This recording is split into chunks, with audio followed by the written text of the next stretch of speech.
So previous session में मैंने आप लोगों को दो बेसिक पॉइंट्स बताया था बेटा कॉस्टिंग के बारे में और कॉस्टिंग के कुछ बेसिक्स बताया था। एग्जैक्टली कॉस्टिंग जो हम कर रहे हैं वो मेजर पार्ट जो रहता है वो डिसीजन मेकिंग के लिए कर रहे हैं, राइट? दैट इज कोई प्रोडक्ट हमारे लिए प्रॉफिटेबल है, लॉस मेकिंग है या सो ऑन।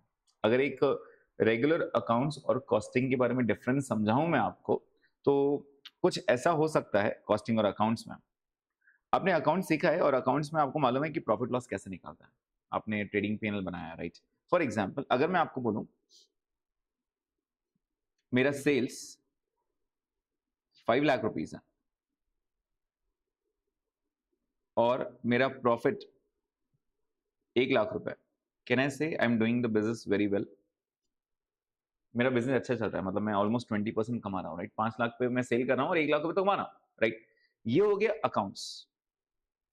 अकाउंट्स ये करता है, लेकिन कॉस्टिंग थोड़ा और डीप जाता है और कॉस्टिंग बोलता है सर ये 5 लाख में क्या क्या बेचा मुझे वो बताओ, ये 5 लाख में क्या क्या बेचा है मुझे वो बताओ। जैसे तो हमने चेक किया कि हमने 3 प्रोडक्ट्स बेचे हैं, एबीसी, ए बी एंड सी। तो जो मेरा 5 लाख का सेल था ना, वो सेल कुछ ऐसे था कि ए का 1 लाख रुपए सेल था, बी का 3 लाख रुपए सेल था और सी का 1 लाख रुपए सेल था। हो रहा है क्या 5 लाख बराबर? यस, पूरा 5 लाख हो रहा है। तो बेसिकली ये, राइट? प्रॉफिट ए पे 20,000 लॉस था, ए पे एक्चुअली 20,000 लॉस हुआ। बी पे हमने 70,000 कमाए और इसको 90 कर देता है, और इस पे हमने 30,000 कमाए, 30,000। तो चेक करो बराबर प्रॉफिट 1 लाख आ रहा है क्या? यस। 90 और 30, 1,20,000 और 20,000 मेरा लॉस हुआ, राइट? आपके हिसाब से हमने प्रोडक्ट ए कंटिन्यू करना चाहिए क्या? नहीं। तो कहने से अगर कॉस्टिंग डिपार्टमेंट से हम बात करेंगे कि क्या हम बराबर कर रहे हैं, देखो अकाउंट से बात करो तो अकाउंट बोलेगा सर अच्छा चल रहा है, 1 लाख रुपए कमा रहा हूं। लेकिन अगर मैं कॉस्टिंग के पास जाऊं तो कॉस्टिंग बोलेगा सर ए वाला बंद कर दो, बी और सी को कंटिन्यू करो। क्योंकि आप प्रोडक्ट वाइज अगर आप देखोगे सिर्फ बी और सी प्रॉफिटेबल है, ए तो लॉस मेकिंग है। Are you getting this point? तो आपने सिर्फ बी और सी बेचना चाहिए। सेल सिर्फ 4 लाख होगा लेकिन प्रॉफिट पहले से भी ज्यादा रहेगा। आपको याद है प्रॉफिट हमारा मेन एम क्या था? To maximize the profit, profit maximize करना है, राइट? तो क्या मैं प्रॉफिट ज्यादा कमा पा रहा हूं पहले से भी? द आंसर इज सेल भी कम हो रहा है लेकिन प्रॉफिट उससे ज्यादा आ रहा है, तो कहने से ए को बंद कर देना चाहिए। Now this is what the costing department does. Is the point clear होता है? तो अकाउंट्स में क्या करते थे हम? टोटल सेल्स देते थे। अगर आपको याद आ रहा होगा ट्रेडिंग बिल बनाते थे तो ट्रेडिंग क्रेडिट में हम लिखते थे बाय सेल्स, राइट? वहां ये नहीं लिखते थे ए का सेल कितना हुआ, बी का कितना हुआ, सी का कितना हुआ, डी का कितना हुआ, ये नहीं करते थे, हम सिर्फ सेल्स लिखते थे। तो this is the difference between accounts and costing. Is the point clear? Okay, वापस आता है। कल मैंने आपको बताया था what are elements of cost. Basically अगर कोई भी प्रोडक्ट मैन्युफैक्चर करना है आपको, तो कोई भी प्रोडक्ट मैन्युफैक्चर करने के लिए 3 टाइप के खर्चे होते हैं। एक लगता है उसके अंदर रॉ मटेरियल, एक लगता है लेबर का कॉस्ट और दूसरे लगते हैं एक्सपेंसेस, राइट? तो मैंने आपको बताया था डायरेक्ट इनडायरेक्ट के डिफरेंसेस। डायरेक्ट क्या रहता है? Which can be traced directly, which can be traceable directly. और जो हम ट्रेस नहीं कर सकते, which needs distribution, which needs apportionment, जिनको बांटने की जरूरत पड़ेगी, उसको हम क्या बोलेंगे? Indirect. Is the point clear है, राइट? उसको हम इनडायरेक्ट बोलेंगे। सारे डायरेक्ट एक तरफ आ जाएंगे उसको हम क्या बोलेंगे? Prime cost. और सारे इनडायरेक्ट एक तरफ आ जाएंगे उसको बोलेंगे ओवरहेड्स, राइट? ओके। उसके बाद हमने सीखा था nature of cost, which is very very very important आपके सिलेबस के पॉइंट ऑफ व्यू से। अगर आपके सिलेबस में हम देखेंगे डिसीजन मेकिंग मेजॉरिटी पार्ट यही खेलेगा, राइट? एक रहता है फिक्स कॉस्ट, एक रहता है वेरिएबल कॉस्ट और एक रहता है सेमी वेरिएबल कॉस्ट। ओके, जब हम बात करते हैं फिक्स कॉस्ट की, तो फिक्स कॉस्ट में क्या होता है? यूनिट्स बढ़ते जाएंगे लेकिन मेरा कॉस्ट चेंज नहीं होता है। For example rent, salary, right? एक बच्चा आएगा तो भी मुझे 50,000 रेंट देना है, 10 बच्चे आएंगे तो भी 50,000 रेंट देना है, 50 बच्चे आएंगे तो भी 50,000 ही रेंट देना है। तो कैन आई से कि फिक्स कॉस्ट मेरा यूनिट्स पे डिपेंड नहीं करता है। It does not depend upon units, it is fixed, right? तो यहाँ पे fixed in totality does not depends upon number of units, does not depend upon number of units। Is the point clear? Unit wise ये depend नहीं करेगा। अगर हम बात करें वेरिएबल की, वेरिएबल भी फिक्स होता है लेकिन टोटलिटी में नहीं, पर यूनिट वाइज। ये यूनिट वाइज वो फिक्स रहेगा। फॉर वेरिएबल का मतलब क्या होता है? बेसिकली हर एक यूनिट से जैसे वो एक यूनिट बढ़ेगा उतना खर्चा बढ़ेगा। फॉर एग्जाम्पल ये मटेरियल और इसका लेबर, अगर मैं बोल दूं हर पेन के लिए 5 रुपए का मटेरियल लगाना है, अगर आप एक और पेन बनाओगे तो कहने से 5 रुपए का और मटेरियल बढ़ेगा, एक और पेन बनाओगे तो और 5 रुपए बढ़ेगा।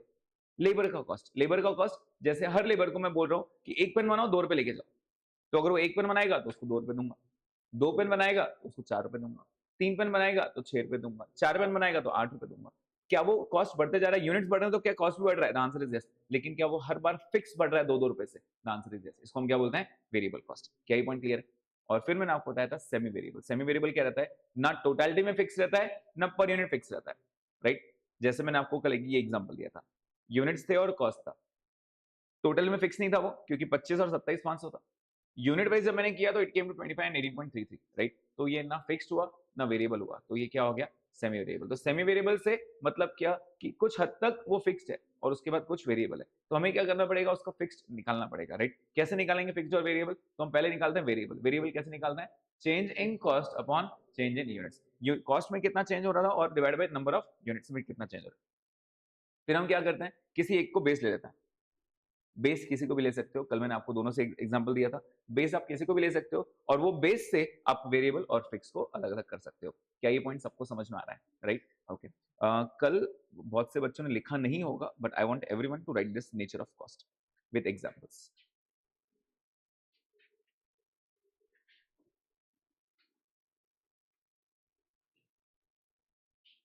completely depends upon number of units.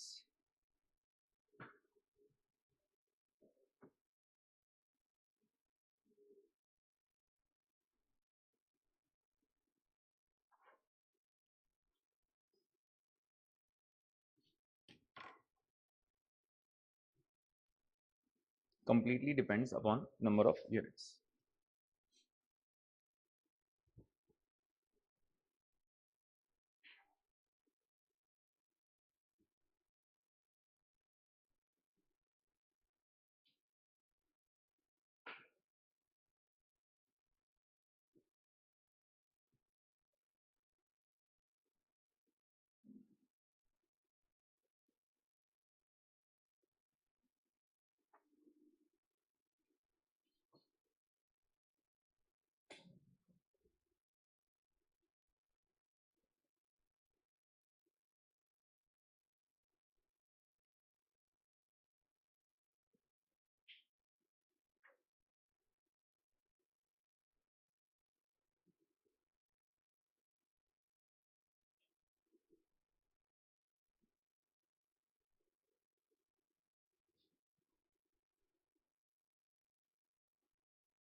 Okay, आपका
फिक्स वाला पार्ट हो गया सबका? फिक्स वाला पार्ट। फिर उसके बाद ये सेमी वेरिएबल के साथ ये भी लिखना है आपने।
Okay Siddhesh.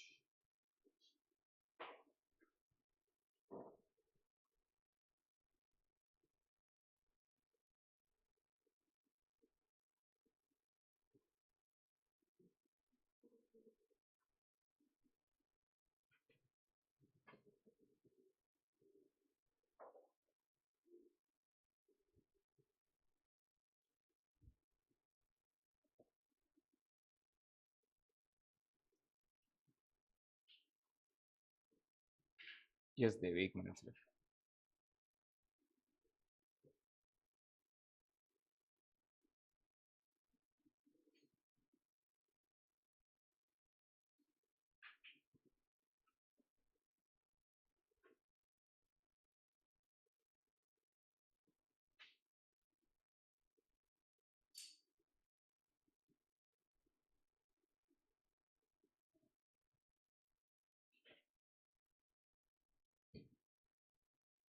Yes done, make it quick. इस पे एक एग्जांपल करेंगे और उसके बाद हम एक नया पार्ट पढ़ेंगे।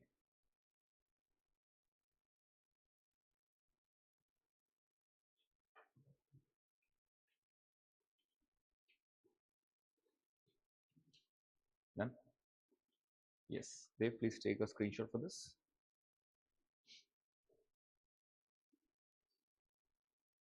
Okay, moving ahead. सो यहाँ पे यूनिट्स हैं और कॉस्ट है, ठीक है। यूनिट्स है 5000, कॉस्ट है 40,000।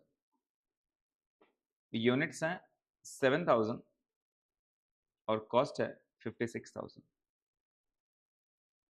मेरा आपसे सवाल है, क्या ये फिक्स कॉस्ट? नहीं, फिक्स तो नहीं है क्योंकि कॉस्ट चेंज हुआ। क्या यूनिट चेंज हुए? यस। क्या कॉस्ट चेंज हुआ? यस। तो फिक्स तो नहीं है, या तो वेरिएबल है या तो सेमी वेरिएबल है। How will we recognise? तो आप क्या करोगे? पर यूनिट निकालोगे। इसका पर यूनिट कितना आ रहा है बेटा? और इसका पर यूनिट कितना आ रहा है? 8। कैसे निकाला आपने? 40,000 डिवाइड बाय 5,000, राइट। तो क्या दोनों का 8 आ रहा है? मतलब ये पर यूनिट बराबर 8 रुपए से बढ़ रहा है। क्या ये फिक्स्ड पर यूनिट है? फिक्स्ड पर यूनिट मतलब जितने यूनिट्स बनाओगे उतना 8 रुपए लगेगा। क्या इसी को वेरिएबल कहा जाता है? Yes, this is the variable cost. Her unit से आपका 8 रुपए बढ़ रहा है। Is the point clear? तो अगर हम पर यूनिट चेक करते हैं और वो फिक्स आता है तो उसको वेरिएबल कॉस्ट कहा जाता है। Is the point clear? मतलब अगर आप अभी 7,000 की जगह 8,000 यूनिट्स बनाओगे तो आप खर्चा बता सकते हो कितना आएगा बेटा? 8,000 यूनिट्स का। तो कहने से हर यूनिट का 8 रुपए खर्चा आ रहा है। तो 8,000 इंटू 8 विल गिव मी 64,000। 10,000 का कितना आएगा? 80,000 एंड सो ऑन। मतलब कहने से हर एक यूनिट से आपका 8 रुपए खर्चा बढ़ रहा है। एग्जाम्पल मैंने आपको दिया था, लेट्स से आप नंबर ऑफ स्टूडेंट्स यहाँ पर आते हो, राइट। हर बच्चा आएगा, मैं उसको 500 रुपए के नोट्स देता हूँ। एक बच्चा आएगा तो कितने के नोट्स लगेंगे? 500। दो बच्चे आएंगे तो 1000। तीन बच्चे आएंगे तो 1500। चार बच्चे आएंगे तो 2000। क्या हर एक स्टूडेंट पे 500-500 बढ़ रहा है? क्या 500-500 फिक्स बढ़ रहा है? The answer is yes. क्या ये वेरिएबल कॉस्ट है? The answer is yes. Number of students बढ़ रहे हैं तो मेरा कॉस्ट भी बढ़ रहा है, लेकिन हर बार 500-500 से बढ़ रहा है। क्या ये पॉइंट क्लियर है? इसको हम क्या बोलते हैं? Variable cost. क्या ये डेफिनेशन एकदम क्लियर है? ओके, तो ये हो गया आपका वेरिएबल कॉस्ट। दूसरा एग्जाम्पल, ये यूनिट्स है और ये कॉस्ट है। यूनिट्स थे 2000, मेरा कॉस्ट था 50,000। यूनिट्स हो गए 3,000, मेरा कॉस्ट आज भी 50,000 है। बोल सकते हो क्या ये फिक्स है? क्योंकि यूनिट्स बढ़े लेकिन कॉस्ट चेंज नहीं हुआ। तो आपके हिसाब से ये फिक्स कॉस्ट में क्या क्या आ सकता है? कल मैंने एग्जांपल दिया था, सैलरी आ सकता है, डिप्रिसिएशन आ सकता है, रेंट आ सकता है, right. So these are nothing but fixed in totality. Fixed in totality. Unit space change हुआ क्या? ये नहीं। जैसे नंबर ऑफ स्टूडेंट्स पहले 10 थे, फिर 20 आए, फिर 30 आए, चेंज हुआ क्या? नहीं। रेंट आज भी उतना ही देना है। समझ में आ रहा है? तो ये फिक्स कॉस्ट है। Is the point clear everyone? This is fixed in totality.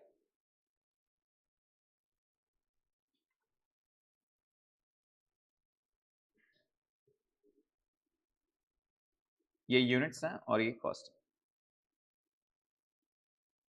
Units थे 4,000,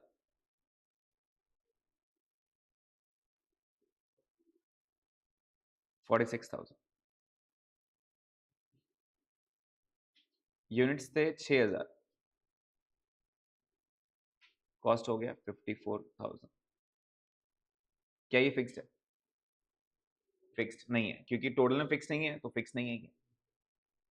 हम पर यूनिट चेक करेंगे इसका। Please tell me what is the per unit cost. 11.5 and 9। Can I say ये फिक्स्ड पर यूनिट भी नहीं है? Fix नहीं है ना, तो ये वाला जो कॉस्ट है this is not fixed, and therefore can I say this is a semi variable cost. Yes और no?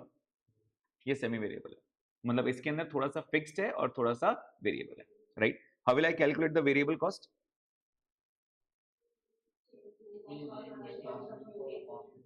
Change in cost upon change in units. Yes, please बताइए कॉस्ट में कितना चेंज हुआ? 8,000। 8,000 कैसे चेंज हुआ? 46 से ये 54 पे आ गया, और यूनिट्स कितने बढ़ गए? 2,000। तो divide by 2,000, this will give me 4 per unit. मतलब आपका जो वेरिएबल कॉस्ट है हर यूनिट के पीछे 4 रुपए बढ़ रहा है। क्या ये पॉइंट क्लियर है? हर यूनिट पे आपका कितना बढ़ रहा है? 4 रुपए। ये एग्जांपल क्लियर है सबको? लेकिन यहाँ खत्म नहीं होता है, ये तो हो गया वेरिएबल कॉस्ट की बात। What about fix cost? तो फिक्स कॉस्ट निकालने के लिए क्या करेंगे आप? किसी एक को बेस लेंगे। किसको बेस लें? 4,000 को या 6,000 को? 4। क्या हम 6,000 को भी बेस ले सकते हैं? सेम आंसर आएगा। यस, तो let's take 4,000 as the base. 4,000, तो हम क्या करते हैं? फॉर 4,000 यूनिट्स,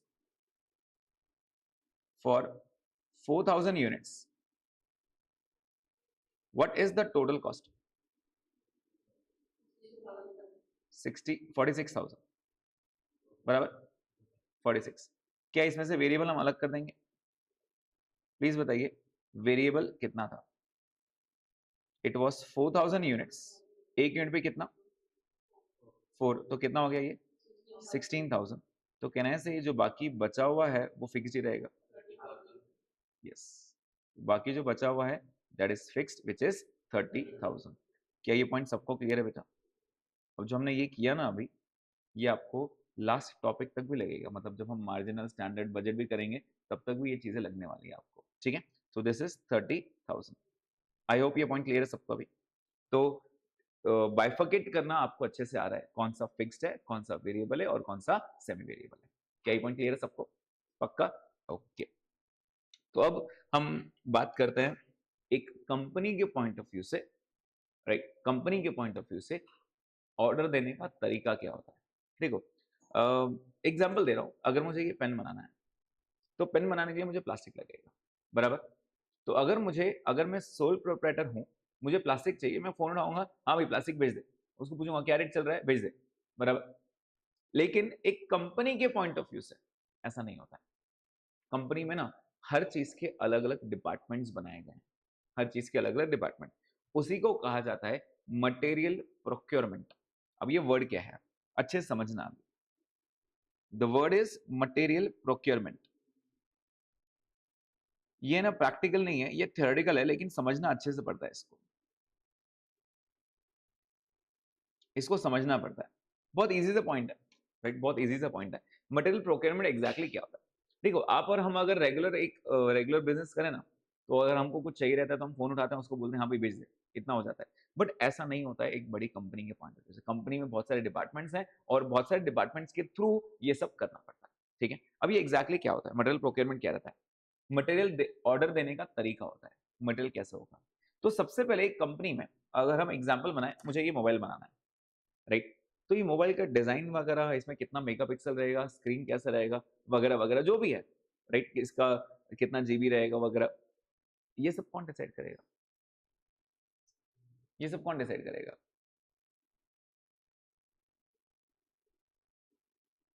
कुछ बोलो। अच्छा, मुझे डिजाइन बनाना है तो डिजाइन कौन करके देगा? डिजाइनर्स करके देंगे, मेरे कुछ इंजीनियर्स बैठे रहेंगे वहां पे, सॉफ्टवेयर इंजीनियर्स बैठे रहेंगे वगैरह वगैरह, राइट? तो बेसिकली वहां पे प्लानिंग होती है। वहां पे क्या होता है?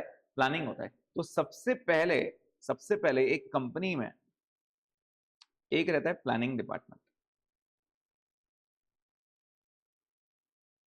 एक रहता है प्लानिंग डिपार्टमेंट, जहां पे इसका डिजाइन वगैरह, इसका पूरा स्पेसिफिकेशन वगैरह डिसाइड होता है।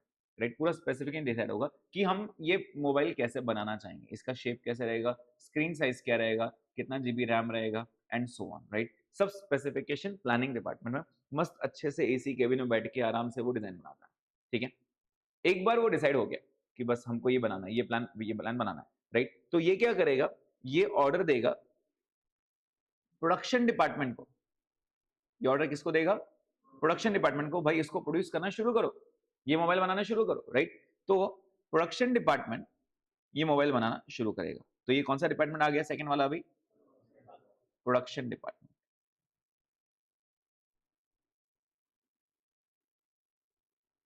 ठीक है। प्रोडक्शन डिपार्टमेंट ये बनाना शुरू करेगा। अब अगर इसको मोबाइल बनाना है तो मोबाइल बनाने के लिए इसको रॉ मटेरियल लगेगा ना। मोबाइल बनाने के लिए क्या क्या लगेगा बताओ तो। बॉडी पार्ट्स लगेंगे, एक कैमरा लगेगा, बैटरी लगेगा, स्क्रीन लगेगा और कुछ चिप्स लगेंगे, राइट। ये सब लगेगा। अब ये सब कहां से रहेगा, तो हमारे पास एक और डिपार्टमेंट रहता है जिसको आइडियली हम बोलते हैं स्टोर्स डिपार्टमेंट। क्या बोलते हैं उसको, स्टोर्स, जहां पे मेरा रॉ मटेरियल रखा जाता है। हमारा अभी जो फर्स्ट चैप्टर है ना बेटा, वो यही है। हमको है ना स्टोर मैनेजर बनना है। बेसिकली मटेरियल का ध्यान रखना है, मटेरियल टाइम पे आ रहा है या नहीं आ रहा है, राइट। मटेरियल कौन सा कम है उसका ऑर्डर प्लेस करना है एंड सो ऑन। तो हमें फिलहाल जो मैं आपको कल बता रहा था कि एलिमेंट्स ऑफ कॉस्ट में मटेरियल, लेबर और एक्सपेंसेस रहता है। तो पहला चैप्टर हमारा मटेरियल आता है, राइट। तो ये मटेरियल वाला जो डिपार्टमेंट है ना, वो स्टोर्स में आता है। बेसिकली अगर ये मेरा स्टोर रूम है तो यहाँ पे मुझे मटेरियल स्टोर करके रखना है, राइट। तो मटेरियल कितना स्टोर करना है, कब स्टोर करना है, कब ऑर्डर प्लेस करना है, ये सब हमारा काम रहेगा। अच्छा, आपको लगता है कि ये बहुत जिम्मेदारी वाला काम है? लगता है ये बहुत जिम्मेदारी वाला काम है? सोच के आराम से बताओ, बहुत ज्यादा जिम्मेदारी वाला है या ओके ओके, अगर कोई किसी पर्सन को बिठा देंगे हम तो भी चल जाएगा? तो मैं बोलूंगा ये बहुत जिम्मेदारी वाला काम है। अपने को बहुत जिम्मेदारी वाला काम करना है, ऐसे छोटा मोटा काम नहीं है, बहुत बहुत अच्छा बड़ा काम है ये। तो आप बोलोगे सर कैसे? स्टोर डिपार्टमेंट, एक बंदा बिठा के रखना, स्टोर संभालना, उसमें क्या है, बेसिकली रखवाली करनी है। तो हम वॉचमैन नहीं है जो रखवाली करें, हमें ध्यान देना है। अब सोचो क्या हुआ, मैं ना हर लेबर को 100 रुपए पे करता हूँ, दिन का 100 रुपए पे करता हूँ, ठीक है। हर एक लेबर को 100 रुपए। मेरे पास है ना, मेरी कंपनी बहुत बड़ी है, मेरी फैक्ट्री बहुत बड़ी है, मेरे पास 1 लाख लेबर्स हैं, 1 लाख लेबर्स हैं। रोज का मैं 100 रुपए देता हूँ, सिर्फ 100 रुपए। बता सकते हो कितनी सैलरी होगी? 1 लाख लेबर्स हैं, 100 रुपए देता हूँ। यस, क्या वो 1 करोड़ हो रहा है? Yes, it is 1 crore per day. 1 crore एक दिन का सैलरी पे कर रहा हूँ मैं, सिर्फ वेजेस पे कर रहा हूँ एक दिन का, राइट। अगर मैं एक दिन के वेजेस पे कर रहा हूँ, अब आप सोचो अगर मैं उनको टाइम पे मटेरियल नहीं दे पाया तो लेबर खाली बैठेगा, खाली बैठेगा ना। सोचो 2 दिन सिर्फ मटेरियल लेट आया, 2 दिन, मेरा 2 करोड़ का लॉस हो गया डायरेक्ट। बड़ा सोचेंगे, राइट। तो कहना है से हमने एक चीज सीखी थी कल, cost reduction and cost control. अगर रेड्यूस नहीं कर पा रहे तो बढ़ने तो मत दो, तो ये नुकसान पे ध्यान देना पड़ेगा ना। तो हमें टाइम पे मटेरियल प्रोवाइड करना है, ये बात ध्यान में रखो। अगर आपकी थोड़ी सी लापरवाही 2 करोड़ का नुकसान करके देगी आपको। समझ में आ रहा है? सिर्फ एक दिन लेट होगा 1 करोड़ का नुकसान होगा। सोचो 5 दिन लेट होगा तो कितना हो जाएगा, 5 करोड़। ऐसे ही अगर आप लेट करना शुरू करें तो कंपनी बंद कर दोगे आप। तो कहने से बहुत जिम्मेदारी वाला काम है, राइट। इसलिए हम ये चैप्टर सीख रहे हैं। Are you getting this point, right. तो हमें स्टोर्स डिपार्टमेंट, तो प्रोडक्शन डिपार्टमेंट क्या करेगा, वो एक लिस्ट देखेगा। हाँ, प्लानिंग डिपार्टमेंट क्या बोला है, कितना मेगापिक्सल कैमरा चाहिए, कितना बड़ा स्क्रीन साइज चाहिए, वगैरह वगैरह, राइट। और वो स्टोर्स डिपार्टमेंट को बोलेगा भाई इतना रॉ मटेरियल भेज दो, राइट। तो हमारा काम है उसको रॉ मटेरियल भेज देना कि भाई तुम मोबाइल बनाना शुरू करो, मैं आपको रॉ मटेरियल भेज देता हूँ, राइट। तो हमने रॉ मटेरियल भेजा, बाद में ध्यान में अरे यार इसमें कैमरा जो उसको चाहिए वो कैमरा है नहीं। लेट्स से उसको चाहिए 20 मेगापिक्सल, हमारे पास अभी पड़ा है 10 मेगापिक्सल। तो हमने क्या करना चाहिए, 20 मेगापिक्सल कैमरा मंगाना चाहिए। तो हम खुद जाएंगे क्या बाहर भागते भागते, चलो चलो 20 मेगापिक्सल लेके आओ? The answer is no. उसको बोलेंगे तू काम चालू कर, तेरे को कैमरा मिल जाएगा, राइट। आइडियली स्टोरेज डिपार्टमेंट क्या करेगा, वो परचेज डिपार्टमेंट को बोलेगा सर कैमरा ऑर्डर करना है, ऑर्डर कर दो, 20 मेगापिक्सल का कैमरा चाहिए। मेरा काम नहीं है, मेरा काम है स्टोर संभालना। मैं स्टोर छोड़ के मैं परचेज करने नहीं जाऊंगा, उसके लिए अलग डिपार्टमेंट है। कौन सा डिपार्टमेंट है? Purchase department. समझ में आ रहा है? उसके लिए कौन सा डिपार्टमेंट है? Purchase department. क्या ये पॉइंट समझ में आ रहा है क्या सबको? ये हो गया परचेज डिपार्टमेंट। सोचो अभी कितना कितने डिपार्टमेंट्स है। एक बेसिक सा ऑर्डर प्लेस करने के लिए इतने सारे डिपार्टमेंट्स हमारे पास। ये कौन सा डिपार्टमेंट है? Purchase department, right. अब अपने आपको एक सेकंड परचेज डिपार्टमेंट का मैनेजर मानो। आप परचेज संभालते हो, you are the purchase manager, right. अगर मैं आपको बोलूं 20 मेगापिक्सल का कैमरा चाहिए तो आप क्या करोगे? सोचो, सोचो आपको खरीदना है, मान लेते हैं 20,000 कैमरास खरीदने आपको, 20,000 मेरा मैन्युफैक्चरिंग है ना, मेरा मुझे बहुत सारे मोबाइल्स बनाना है, तो 20,000 कैमरास खरीदने जाओ, 20,000 कैमरास खरीद के लाओ, क्या करोगे आप? सीधा जाओगे एक शॉप पे जाओगे, उसको बोलोगे कि 20,000 कैमरा दे दे? नहीं, क्या करोगे? ऑर्डर देंगे। किसको ऑर्डर दो? अरे पहले रेट चेक करना पड़ेगा ना, ऐसे कैसे? पहले रेट चेक करना पड़ेगा, किसका रेट सस्ता है, और रेट के साथ डिलीवरी टाइम भी चेक करना पड़ेगा। मालूम पड़ रहा है वो बोल रहा है सर मैं 5,000 की चीज आपको 2,000 में दूंगा, लेकिन दूंगा 6 महीने बाद।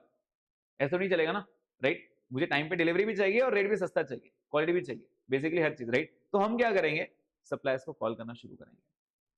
चलो कोटेशन भेजो, समझ में आ रहा है? कोटेशन भेजो भाई, इसका तू कितना देगा, कितने दिन में डिलीवरी देगा, कितने दिन में पेमेंट लेगा, सब बता मुझे अभी, राइट? सो बेसिकली हम क्या करते हैं, परचेज डिपार्टमेंट क्या करता है, परचेज डिपार्टमेंट ना सप्लायर्स को रिक्वेस्ट करता है कि सर तुम्हारा कोटेशन भेजो। सो बेसिकली होता यह है कि परचेज डिपार्टमेंट सबसे पहले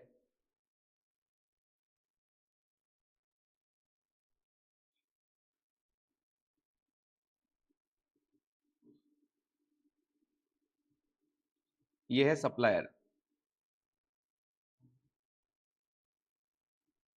ठीक है? यह है सप्लायर। सप्लायर को हम आरएफपी भेजेंगे। What is RFP? RFP is request for proposal. What is RFP? Request for proposal. कि हम उनको एक एक्सेल शीट बना के भेजेंगे, मेल करेंगे या व्हाट्सएप करेंगे, जो भी, what ever the cases, right? उनको बोलेंगे भाई देखो हमको 20 मेगापिक्सल कैमरा चाहिए, ये वाले कंपनी का चाहिए, ये मेक चाहिए, राइट?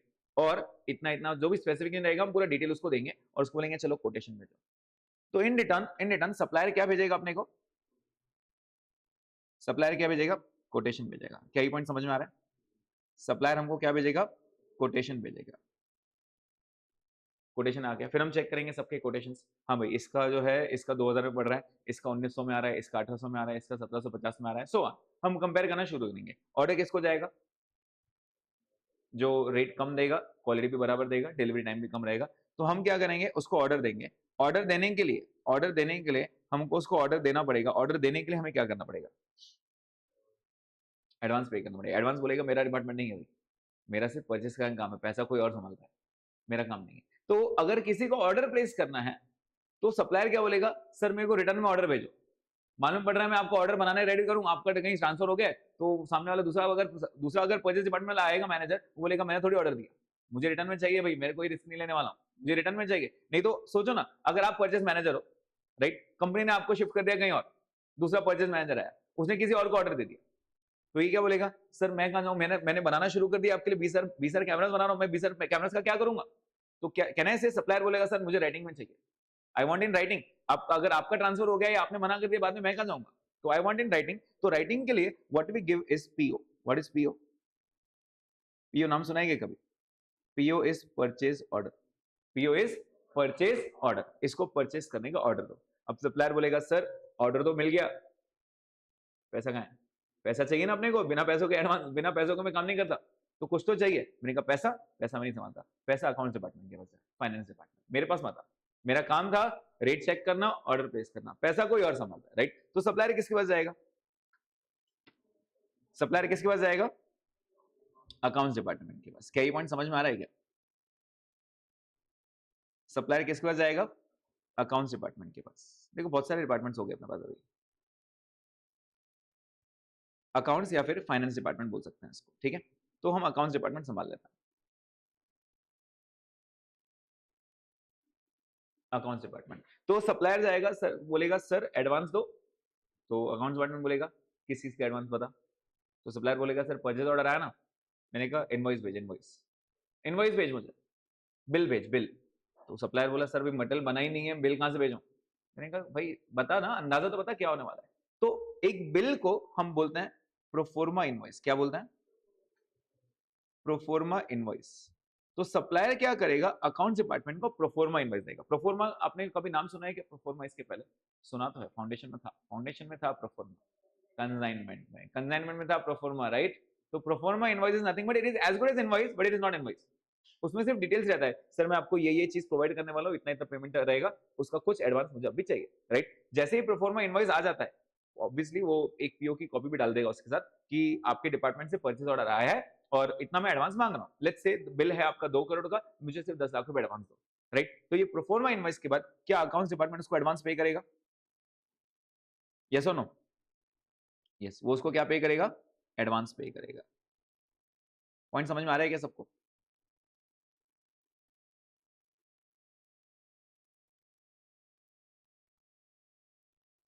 एडवांस पे करेगा, राइट? अब सप्लायर बोलेगा सर अब तो सिक्योर हो गया, मैं परचेज ऑर्डर भी आ गया, थोड़ा एडवांस भी आ गया, चलो मटेरियल बनाना शुरू करो। जिस दिन मटेरियल रेडी हो गया वो कहां भेजेगा? कौन से डिपार्टमेंट भेजेगा मटेरियल? स्टोर्स में भेजेगा। समझ में आ रहा है क्या? वो अपने पास भेजेगा, अपने को संभालना है ना मटेरियल, वो यहाँ पे डिलीवरी देगा, बराबर है क्या? डिलीवरी देगा ना अपने को। वो डिपार्टमेंट किसके पास भेजेगा? स्टोर्स डिपार्टमेंट का। समझ में आ रहा है? तो स्टोर्स डिपार्टमेंट के पास उसने जब डिलीवरी भेजा तो हमने आराम से बैठना चाहिए कि हाँ भाई गाड़ी खाली करते हैं मटेरियल रख दे, ऐसे नहीं। हम गाड़ी के पास रुकेंगे और एक लिस्ट लेके बैठेंगे। हाँ भाई ये ऑर्डर किया था, ओके डन, इसको डालो अंदर। ये किया था कि ओके डन, नहीं नहीं ये डैमेज है, चलो इसको बाहर कर। ये डैमेज है, ये नहीं है, ये तो ऑर्डर ही नहीं किया था, ये कहाँ से आया, चलो इसको बाहर करो। तो कुछ चीजें अपने ऑर्डर के हिसाब से रहेगी। एक आध चीज हो सकती है कुछ मिक्स हो जाए गलती से, जैसे मैंने उसको 20 बोला था, उसने एक आधा पीस 15 मेगापिक्सल डाल दिया, हो सकता है ना ये पॉइंट, राइट? तो मैंने बोला अच्छा नहीं नहीं ये रिजेक्ट कर, ये रिजेक्ट कर, रिजेक्ट कर। दूसरा डिफेक्टिव आ गया कुछ, मैंने कहा इसको भी रिजेक्ट कर। प्रॉपर क्वालिटी चाहिए बॉस अपने को, समझ में आ रहा है? तो अपना काम है सब कुछ संभाल के रखना, राइट? तो हम क्या करेंगे, कुछ मटेरियल अपने गोडाउन पे रखेंगे और कुछ मटेरियल रिटर्न भेज देंगे। रिटर्न भेजने का रीजन दो, या तो it was not as per the order या फिर it was defective. Is the point clear to everyone? Yes. तो हम क्या करेंगे, कुछ गोडाउन में रखेंगे और कुछ रिटर्न भेज देंगे और दो नोट बनाएंगे। एक बनेगा जीआरएन और एक बनेगा एमआरएन। अब what is this? GRN is goods receipt note. GRN क्या है? Goods receipt note. और एमआरएन है material return note. Material return note. GRN क्या था? गुड्स रिसिट नोट, गुड्स अपने को मिल गए। और एमआरएन क्या था? Material return note, right? इसके दो दो कॉपी बनेगी।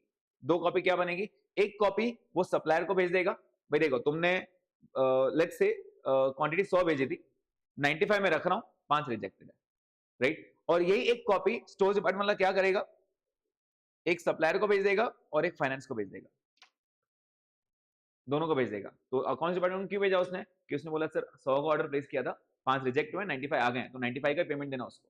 Is the point clear everyone? और सप्लायर को भी सेम कॉपी चली जाएगी, भाई 95 रखा है, 5 रिजेक्ट करके देख लिया है, जो तुम्हारा ट्रक वाला है, जो भी तुम्हारा ट्रांसपोर्ट वाला है, उससे 5 वापस ले लो उससे। समझ में आ रहा है? तो इस तरह ये एक ऑर्डर पूरा होता है जिसको हम बोलते हैं material procurement. Is the point clear everyone? समझ में आया? तो ये छोटा मोटा काम नहीं है, हाँ भाई भेज दे, ऐसा नहीं होता है, राइट? ये एक बहुत बड़ा साइकिल है और ये साइकिल पूरा कंप्लीट करना पड़ता है। मतलब अगर थोड़ा भी कुछ ऑर्डर करना पड़ता है तो ये सब प्रोसीजर होता है एक मटेरियल प्रोक्योरमेंट के लिए। क्या ये पॉइंट सबको समझ में आया? एकदम अच्छे से समझ में आया क्या? अब अगर इसके ऊपर मैं एक शॉर्ट नोट लिखने बोलूं, आपको लिख पाओगे क्या? कहाँ से लेके कहाँ तक जाना है? चलो बताओ, स्टार्ट कहाँ से हुआ game? Planning department. Planning department में इसका डिजाइन स्पेसिफिकेशन वगैरह सेट हुआ, राइट? प्लानिंग और ये पूरा सेट हुआ कि क्या बनाना है, कैसे बनाना है, कितना स्पेसिफिकेशन चाहिए, राइट? ये सब हुआ। उसके बाद प्लानिंग डिपार्टमेंट ने उसको अप्रूव कर दिया, okay this is the model which we have to make. वहां से डिपार्टमेंट कहाँ जाएगा? प्रोडक्शन। प्रोडक्शन को ऑर्डर दिया जाएगा, चलो बनाना शुरू करो। अब प्रोडक्शन बोलेगा सर बनाना है तो मुझे रॉ मटेरियल चाहिए, तो प्रोडक्शन डिपार्टमेंट किसके पास जाएगा? स्टोर्स के पास। उसको बोलेगा मटेरियल भेजो, मटेरियल भेजो, राइट? तो मटेरियल कुछ रहेगा हम भेज देंगे, कुछ नहीं रहेगा या कम हो जाएगा, राइट? कम हो गया, अब अभी हमने उसको दे दिया लेकिन हमारे पास खत्म हो गया, उसको दे दिया मैंने लेकिन खत्म हो गया, या फिर उसको देने के लिए नहीं है मेरे पास, तो जो है उसको भेज देंगे, जो नहीं है उसको क्या करेंगे? ऑर्डर करेंगे। लेकिन ऑर्डर करने के लिए हम किसके पास जाएंगे? परचेज डिपार्टमेंट के पास। परचेज डिपार्टमेंट क्या करेगा? सप्लायर्स को कॉल करेगा, उसको बोलेगा कोटेशन भेजो, लेकिन कोटेशन के लिए क्या चाहिए, किस चीज का कोटेशन चाहिए वो भी तो भेजना पड़ेगा। तो उसको हम क्या करेंगे? RFP। What is RFP? Request for proposal. RFP क्या है? Request for proposal. Purchase department वाला क्या करेगा? सप्लायर से, सप्लायर को क्या बोलेगा कि प्रपोजल्स रिक्वेस्ट भेजो, दैट इज कोटेशंस भेजो, राइट? इन रिटर्न हमारे पास कोटेशन आएंगे, जिसका ऑर्डर, जिसका साइज जो भी है परचेस कम रहेगा, प्राइस कम रहेगा, उसको हम क्या करेंगे? ऑर्डर प्लेस करेंगे। ऑर्डर देने के लिए हम उसको एक रिटर्न नोट देंगे जिसको हम क्या बोलते हैं? PO, that is purchase order, right? Purchase order जैसे ही सप्लायर को मिल गया, सप्लायर बोलेगा सर परचेज ऑर्डर का थोड़ा एडवांस हो जाए तो बहुत अच्छा हो जाएगा मेरे लिए, मैं भी काम शुरू कर दूंगा, राइट? तो एडवांस परचेज डिपार्टमेंट क्या बोलता है? एडवांस मेरे पास नहीं है। एडवांस किसके लिए जाना पड़ेगा? अकाउंट डिपार्टमेंट में, राइट? अकाउंट डिपार्टमेंट बोलेगा कि बिना बिल के तो मैं पेमेंट देता नहीं हूं, पहले बिल फिर पेमेंट। तो बिल तो बनाया नहीं, क्यों नहीं बिल बनाया उसने अब तक? क्योंकि माल ही नहीं बना अब तक। माल बनेगा तो बिल बनेगा, राइट? तो इसको एक ऑलमोस्ट एक बिल दिया जाएगा, उस बिल को क्या कहा जाएगा? Proforma invoice. जैसे ही प्रोफोर्मा इनवॉइस आएगा हम उसको क्या देंगे, एडवांस पे करेंगे। जैसे एडवांस पे हो गया वो माल बनाना शुरू करेगा और वो डिलीवरी देगा। कहाँ डिलीवरी देगा, स्टोर्स में। स्टोर्स डिपार्टमेंट का काम खाली बैठे नहीं रहना कुर्सी पे, वहां पे गाड़ी खाली कर, वो क्या चेक करेगा, पूरा माल चेक करेगा। He will check the goods, जो अच्छे हैं, जो एज पर ऑर्डर हैं, which are okay in quality, वो क्या करेगा, अपने गोडाउन पे रखेगा, राइट। और जो नहीं है अच्छे, जो हमारे ऑर्डर के हिसाब से नहीं है, जो डिफेक्टिव, वो क्या करेगा, रिटर्न देगा। तो वो दो नोट्स बनाएगा। कौन से दो नोट्स बनाएगा, जीआरएन और एमआरएन। जीआरएन का फुल फॉर्म क्या था, गुड्स रिसिट नोट, और दूसरा क्या था, मटेरियल रिटर्न नोट। इसकी दो दो कॉपी रहेगी, एक कॉपी जाएगी सप्लायर को, एक जाएगी अकाउंट्स डिपार्टमेंट को, और बाद में अकाउंट्स डिपार्टमेंट और सप्लायर सेटलमेंट कर लेंगे, कितना पैसा देना है, जो भी एक काट छाट के नेट ऑफ दे देंगे। Is the point clear to everyone? इस तरह ये पूरा मटेरियल प्रोक्योरमेंट होता है। सबको समझ में आया पॉइंट? यहाँ पे दो पॉइंट्स और है। ये जो प्लानिंग डिपार्टमेंट ने प्रोडक्शन डिपार्टमेंट को ऑर्डर दिया था, तो उसको बोलते हैं हम बिल ऑफ मटेरियल। उसको हम क्या बोलते हैं, बिल ऑफ मटेरियल, कि क्या क्या मटेरियल यूज करना है। ऐसे नहीं मैं आपको बोल रहा हूँ जो स्क्रीन साइज है वो 6 इंच की रखो, आप 5 इंच की रखो, ऐसा नहीं है। पूरा स्पेसिफिक के साथ मटेरियल का बिल दिया जाएगा कि ये बिल में ये मटेरियल यूज करना है आपने, राइट। उसके बाद प्रोडक्शन डिपार्टमेंट स्टोर्स को रिक्वेस्ट करेगा, सर मटेरियल भेजो। तो मटेरियल की रिक्वेस्ट कर रहा है, मटेरियल की रिक्वेस्ट को हम बोलते हैं मटेरियल रिक्वेजिशन। क्या बोलते हैं, material request, that is requisition. So basically अगर हम प्रोडक्शन वाले हैं, हमको मोबाइल बनाना है, तो मोबाइल बनाने के लिए रॉ मटेरियल लगेगा, राइट। तो we will request for material, we will request for material, उसको हम क्या बोलते हैं, मटेरियल रिक्वेजिशन। तो वो एक लेटर या फिर एक टाइप करके भेजेगा कि I want this material, so we are requesting for material, give us this material, right. And stores के बाद अगर वो मटेरियल है तो ठीक, अगर ऑर्डर करना पड़ेगा तो ऑर्डर किसको देगा, वो परचेज को। तो वो एक नोट लिखेगा उसको, जिसको हम बोलते हैं परचेज रिक्वेजिशन। वो बोलेगा परचेज की रिक्वेस्ट करेगा कि ये मटेरियल परचेज करो, तो वो परचेज की रिक्वेस्ट करता है, इसको हम क्या बोलते हैं, परचेज रिक्वेजिशन। क्या ये पॉइंट क्लियर है सबको? ये होता है material procurement. I want everyone to write this. एक समझ में आया क्या पूरा? तो एज अ कंपनी एक ऑर्डर देने का तरीका ये होता है, राइट। Please copy this.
अगर एग्जाम में 4 मार्क का नोट आया तो आपको ये ड्राइंग बनाना अलाउड नहीं है। ये जो ड्राइंग है क्या प्रोसेस से गया है वो आपको इन वर्ड्स लिखना, ठीक है। आ जाओ बैठ जाओ।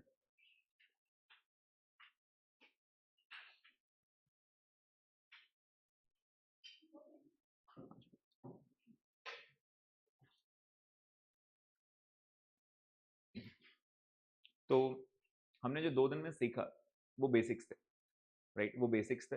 आइडियली ये चीज आपको काम आएगी आगे के चैप्टर्स अच्छे से समझने में, specially the nature of a cost, right. ये हमने अब तक सीखा।